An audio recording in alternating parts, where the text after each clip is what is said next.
တခါတော့ကျွန်တော်စီမှာစီဝါရေးလုပ်ငန်းတစ်ခုလုပ်ဖို့အတွက်ကိုငွေအရေးပေါ်လိုတဲ့အမတယောက်ဗီဒီလာပြီးတော့မေးပါတယ်ဘယ်လောက်ဒီငွေအရေးပေါ်လိုလဲဆိုတဲ့အခါကျတော့ကျွန်တော်စီကိုမရောက်ခင်မှာတခြားဗီဒီဆရာတွေစီမှာပါသွားပြီးတော့မေးခဲ့ရတော့တဲ့အဖြစ်ကိုသူဟာအရေးပေါ်လိုနေတဲ့အချိန်ကာလတစ်ခုဖြစ်ပါတယ်သူ့ရဲ့နေနံဒီတောက်ကြသမီးဖြစ်ပါတယ်သူအရေးပေါ်ငွေလိုနေတဲ့ကိစ္စအတွက်ဖြည့်ရှင်းဖို့ရသူ့ရဲ့မိခွန်းကဘာလဲဆိုတော့နွားရောင်းကျင်တာဖြစ်ပါတယ်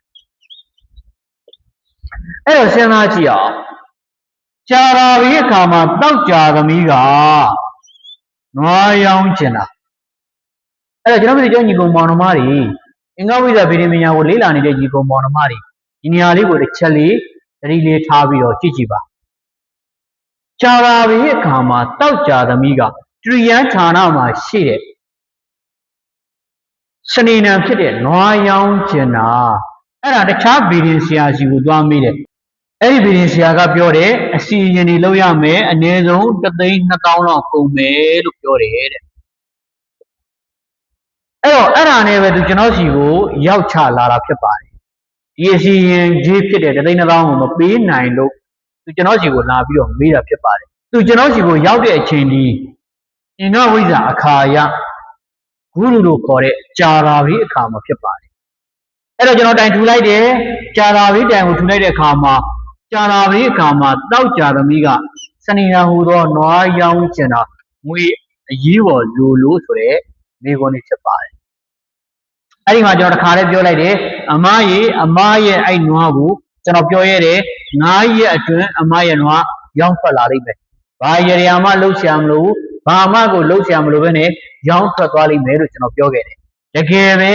ကံကောင်းထောင်းမစွာနဲ့နော်ကံကောင်းထောင်းမစွာနဲ့3 ရက်အတွင်းမှာပဲချက်ချင်းရောင်းထွက်သွားတယ်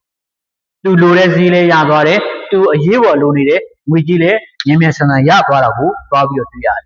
ဒီနေရာမှာစနေနံလို့ခေါ်တဲ့နွားဟာတရိယံဌာနကိုရောက်ရှိသွားပြီဖြစ်ပါတယ်လူဆိုတာဘာနဲ့နေတာလဲဆိုတဲ့အခါကျတော့ဆန္ဒနဲ့နေတာဖြစ်ပါတယ်လူတရားရဲ့ဆန္ဒတကယ်ပြင်းပြလာပြီဆိုတဲ့အခါကျရင်သူလုပ်လို့တဲ့အရာသူဖြစ်လို့တဲ့အရာသူကြံစီထားတဲ့အရာဖြစ်မြောက်ဖို့အတွက်ကိုကံတရားက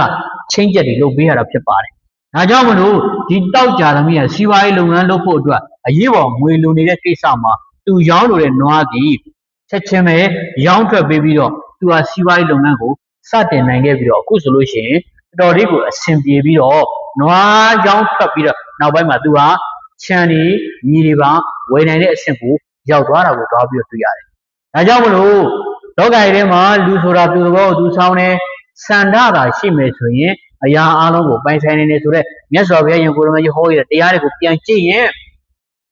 ကျွန်တော်တို့အနေနဲ့